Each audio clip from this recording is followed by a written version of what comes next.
रहे और खुशियाँ बांटें। आप देख रहे हैं मधुर झनकार यूट्यूब चैनल। ओम शांति। आज 2 तारीख की मुरली है। मुरली का सार है, मीठे बच्चे आत्म अभिमानी बनने की प्रैक्टिस करो। जितना आत्म अभिमानी बनेंगे उतना बाप से लव रहेगा। आत्म अभिमानी बनने की प्रैक्टिस करो।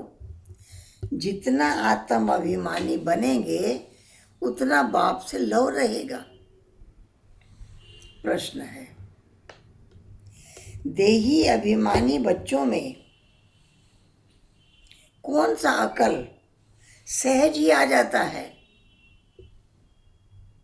देही अभिमानी बच्चों में कौन सा अकल सहज ही आ जाता है? वो अकल है अपने से बड़ों का रिगार्ड रखना। ये अकल देही अभिमानी बच्चों में आ जाता है। अभिमान तो एकदम मुर्दा बना देता है। बाप को याद ही नहीं कर सकते। अगर देही अभिमानी रहें तो बहुत खुशी रहे, धारणा भी अच्छी हो, विकर्म भी विनाश हो और बड़ों का रिगार्ड भी रखें। जो सच्ची दिल वाले हैं वो समझते हैं हम कितना समय देही अभिमानी रहकर बाप को याद कर सकते हैं। वो समझते हैं हम देही अभिमानी रहकर कितना समय बाप को याद कर सकते हैं। गीत बजा है, न वो हमसे जुदा होंगे। ओम शांति। किसने कहा? आत्मा ने कहा, क्योंकि तुम बच्चे अभी आत्म अभिमानी बन रहे हो। ड्रामा प्लान अनुसार आधा कल्प देह अभिमानी बने, आधा कल्प तुम फिर आत्म अभिमानी बनते हो। अभी तुमको आत्म अभिमानी बनने की प्रैक्टिस करनी पड़े। बाबा घड़ी घड़ी कहते हैं, क्या याद दिलाते हैं? बाबा घड़ी घड़ी कहते हैं, बच्चे अशरीरी भव और आत्म अभिमानी भव। तुम बच्चे सामने बैठे हो और बच्चे दूर बैठे हैं। ये जानते हैं कि हमको आत्म अभिमानी बनकर बाप को याद करना है। बाबा की ही श्रीमत पर चलना है। इसको कहा जाता है श्रेष्ठ ते श्रेष्ठ मत। बाप के साथ बहुत लव होना चाहिए। अभी बाप कहते हैं, क्या कहते हैं? देह सहित देह के सब संबंधों को छोड़ो, आत्म अभिमानी बनने की बहुत बहुत प्रैक्टिस करनी है। बार बार याद करना है, मैं आत्मा हूं। शरीर तो विनाश होना है, आत्मा है अविनाशी। विनाशी शरीर को याद करने के कारण आत्मा को भूल बैठे हैं। ये भी बच्चों को समझाया जाता है। आत्मा क्या चीज है? कहते हैं आत्मा छोटी स्टार मिसल है, इन आंखों से देखने में नहीं आती है, उसको दिव्य दृष्टि के बिना देखा नहीं जा सकता है। आत्मा को देखने की कोशिश बहुत करते हैं, परंतु देख नहीं सकते। कोई दिव्य दृष्टि से देखते भी हैं तो एक स्टार को देखा तो समझ नहीं सकते कि मैंने आत्मा का साक्षात्कार किया।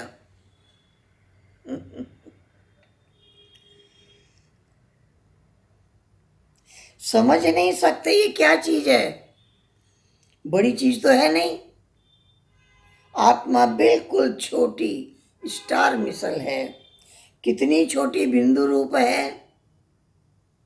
ये बातें किसी की बुद्धि में बैठना बड़ा मुश्किल है, क्योंकि आधा कल्प से देह अभिमान में रहे हैं तो आदत पड़ गई है देह अभिमान की।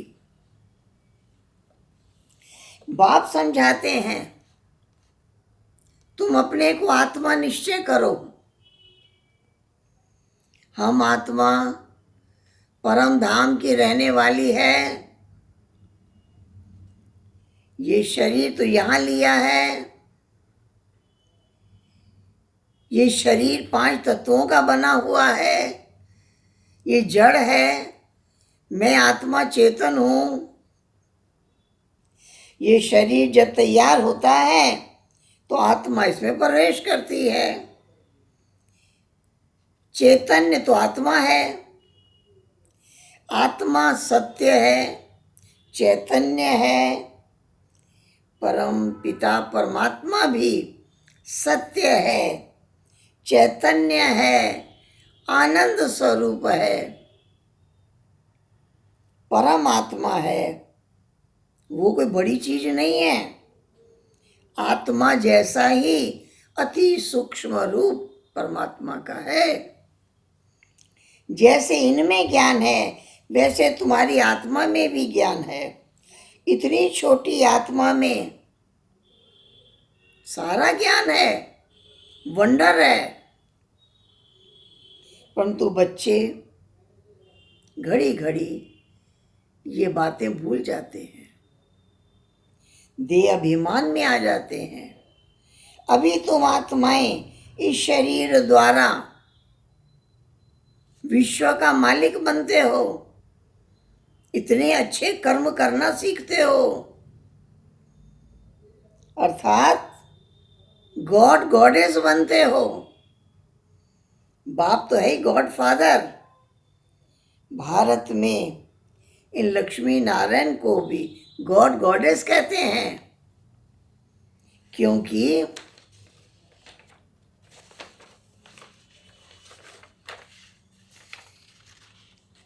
इनको इतना ऊंच बाप बनाते हैं। इस नॉलेज से देखो क्या बन जाते हैं। जो अच्छी रीति पढ़ाई पढ़कर इम्तिहान में पास होते हैं वो कमाई अच्छी करते हैं। जैसे दुनिया में कोई बहुत ब्यूटीफुल होते हैं, उसको उसका भी इनाम मिलता है। Miss India, miss America. शरीर के साथ वो लोग कितनी मेहनत करते हैं। सतयुग में नेचुरल ब्यूटी होती है, कशिश करने वाली नहीं। सतो प्रधान प्रकृति से शरीर बनता है। वो कितना खींचते हैं, लक्ष्मी नारायण राधा कृष्ण के चित्र कितना सबको खींचते हैं, आकर्षित करते हैं। वो भी कोई एक्यूरेट चित्र नहीं बनते हैं, वहां तो है ही सतो प्रधान, नेचुरल ब्यूटी रहती है। ये सब बाबा समझाते हैं। वो लोग गाते हैं, हे पतित पावन आओ पावन बनाओ, परंतु समझते कुछ भी नहीं है। पावन बनना किसको कहते हैं जानते ही नहीं है। पुकारते भी ऐसे हैं जैसे बेसमझ, हे भगवान दया करो, रहम करो। भगवान क्या चीज है जरा भी पता नहीं है। बाप को जाने तो रचना को भी जाने। ऋषि मुनि आदि सब नेति नेति कह के गए, ये तो बिल्कुल ठीक है। हम नहीं जानते, ये कहना तो बिल्कुल ठीक है।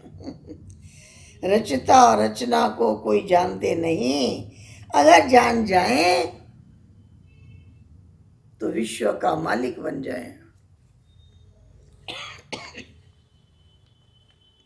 अभी तुम समझते हो, इन लक्ष्मी नारायण को भी ऐसा बनाने वाला बाप ही है। अभी तुम बाप के सन्मुख बैठे हो, परंतु आधा कल्प देह अभिमान में रहने के कारण इतना रिगार्ड नहीं रख सकते। आत्म अभिमानी बनते ही नहीं हैं। देही अभिमानी बनने से दिन प्रतिदिन तुम्हारा रिगार्ड बढ़ता जाएगा। जब पूरे देही अभिमानी बनेंगे तो रिगार्ड भी रखेंगे, अवस्था भी सुधरती जाएगी, खुशी भी भरपूर रहेगी। नंबरवार तो होते हैं ना, जैसे बाप तुमको समझाते हैं तुम भी औरों को युक्ति से बताते रहो। क्या बताओ? अपने को आत्मा समझो, मैं आत्मा हूं। अब तुम्हारा 84 जन्मों का चक्र पूरा हुआ, अब वापिस चलना है। हम आत्मा घर से यहाँ आकर शरीर धारण कर पाठ बजा रही है।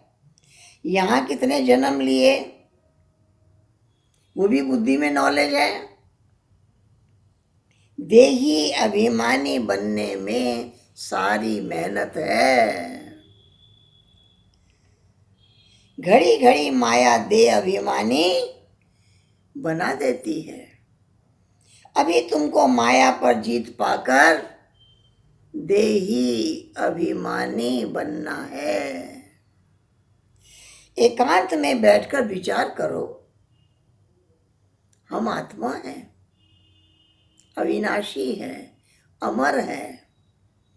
बाप ने कहा है माम एकम याद करो, तुम्हारे विकर्म विनाश हो जाएंगे। इस देह में मोह न रखो,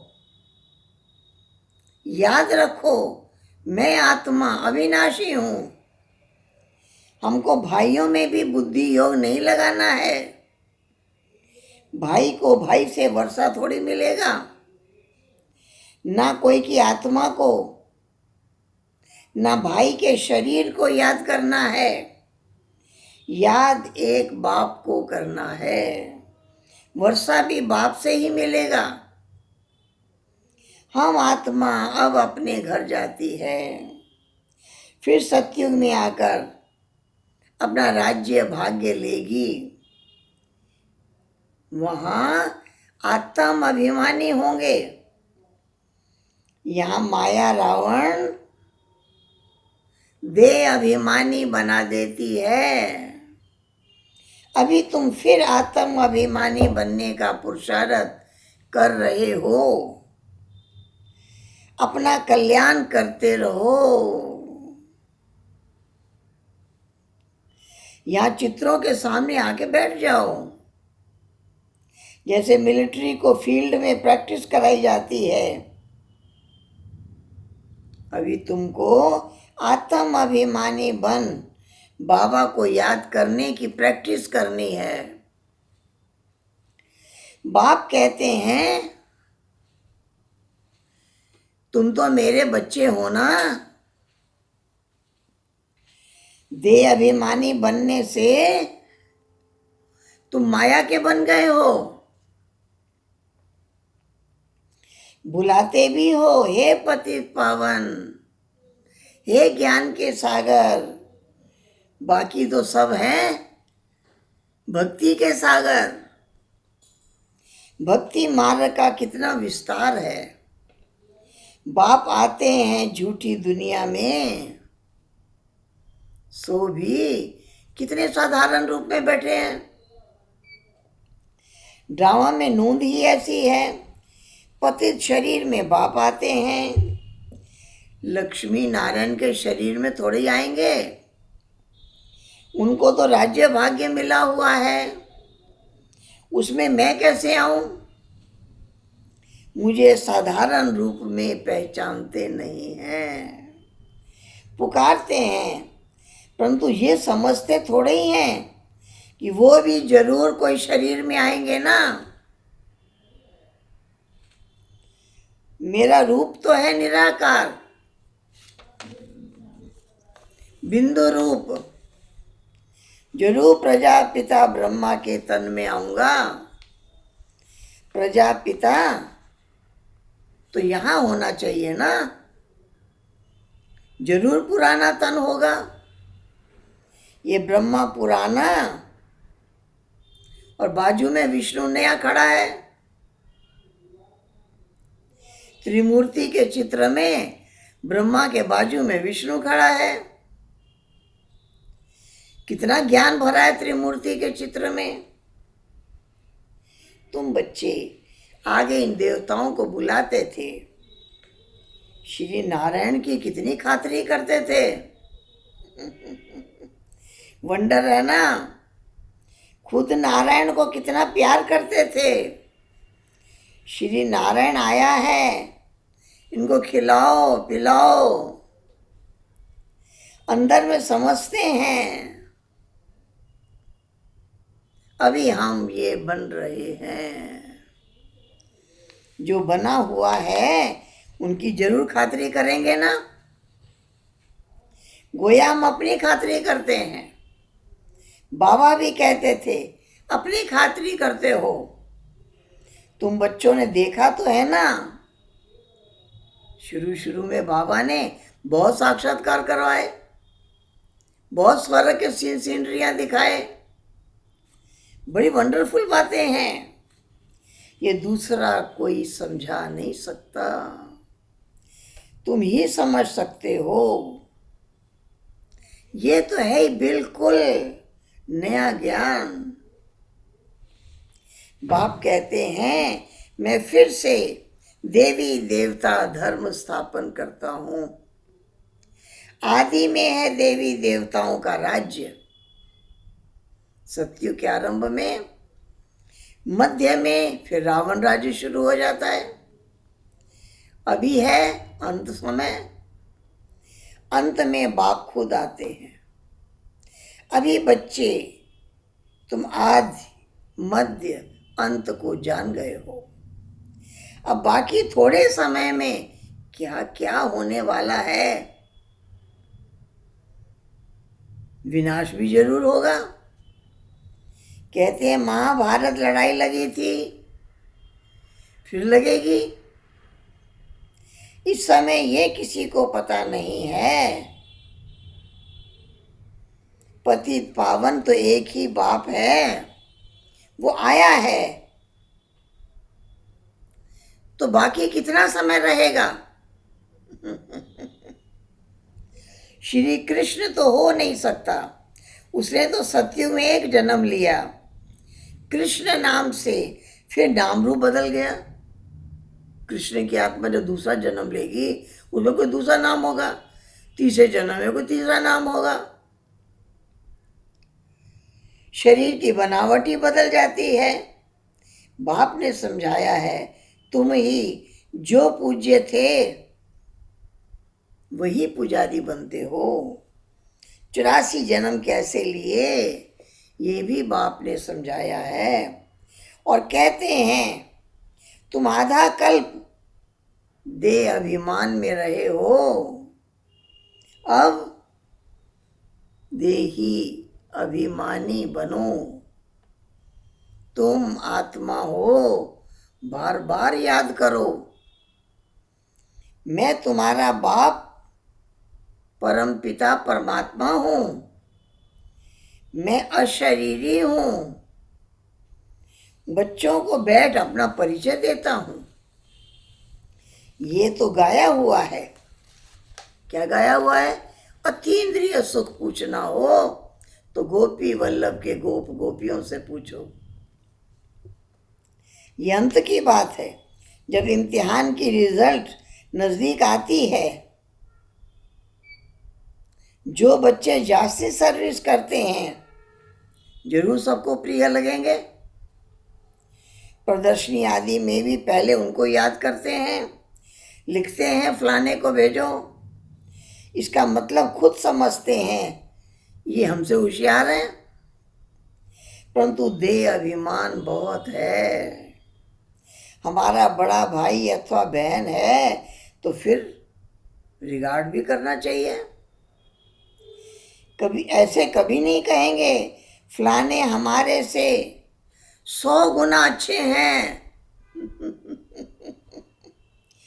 किसको रिगार्ड रखने का भी अकल नहीं है।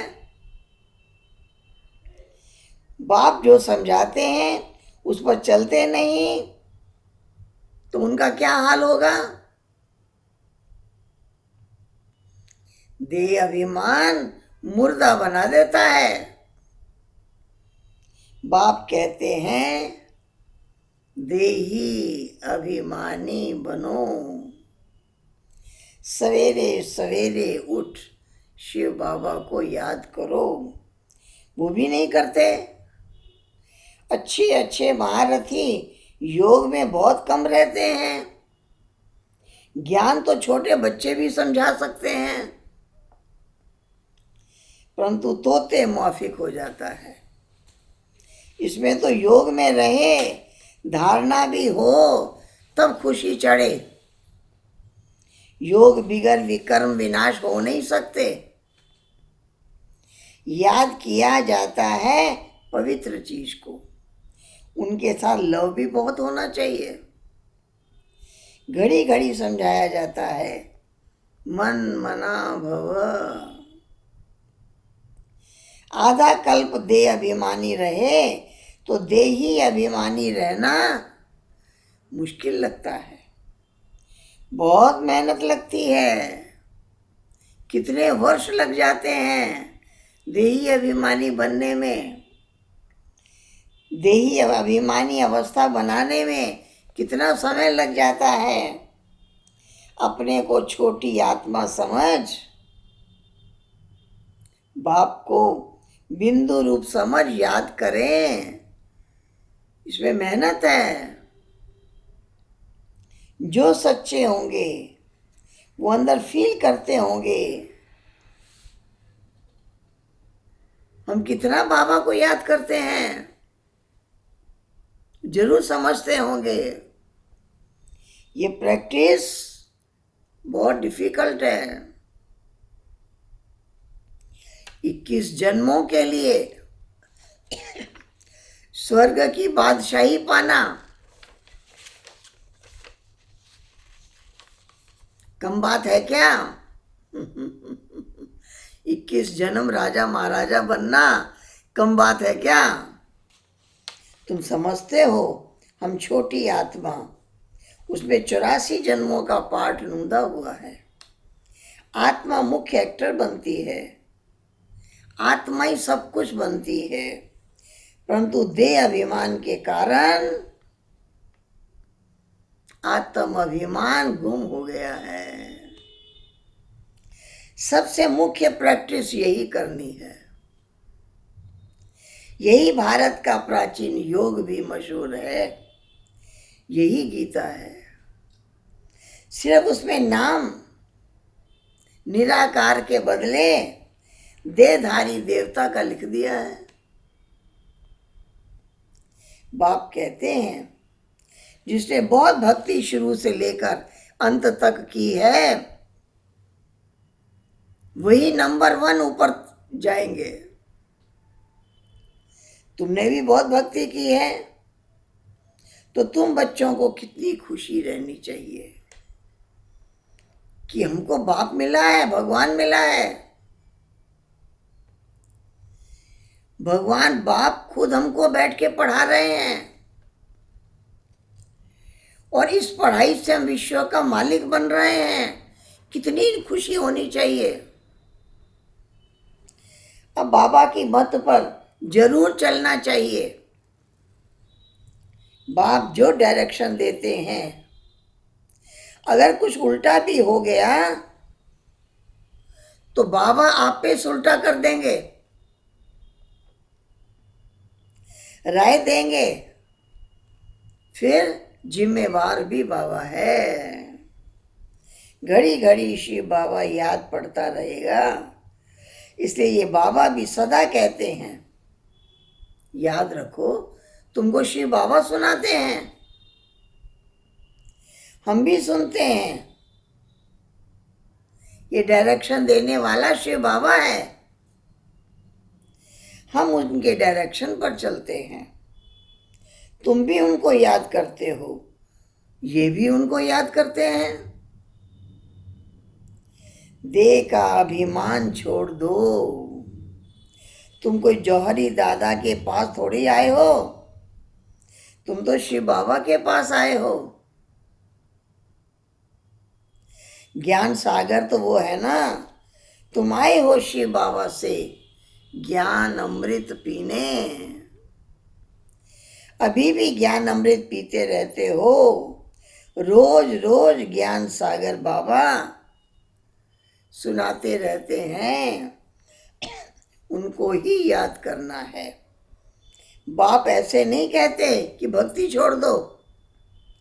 जब ज्ञान की प्रकाष्ठा आएगी आप ही समझेंगे ये भक्ति है, ये ज्ञान है, समझ में आ जाएगा। आधा कल्प तुमने भक्ति की है, वापिस तो कोई गया नहीं। ले जाने वाला एक बाप ही है। ज्ञान के हर राज को अच्छी तरह से समझ जाएंगे तो धारण करना सहज हो जाएगा। अच्छा, मीठे मीठे सिक्के लदे बच्चों प्रति माता पिता बाप दादा का याद प्यार और गुड मॉर्निंग। रूहानी बाप की रूहानी बच्चों को नमस्ते। रूहानी बच्चों की रूहानी बाप को गुड मॉर्निंग और नमस्ते नमस्ते नमस्ते। धारणा के लिए मुख्य सार, बाप जो राय देते हैं उसे शिव बाबा की श्रीमत समझ कर चलना है। शिव बाबा राय दे रहे हैं, ज्ञान अमृत पीना भी है और ज्ञान अमृत पिलाना भी है। दूसरा पॉइंट, सबको रिगार्ड देते हुए सर्विस पर तत्पर रहना है।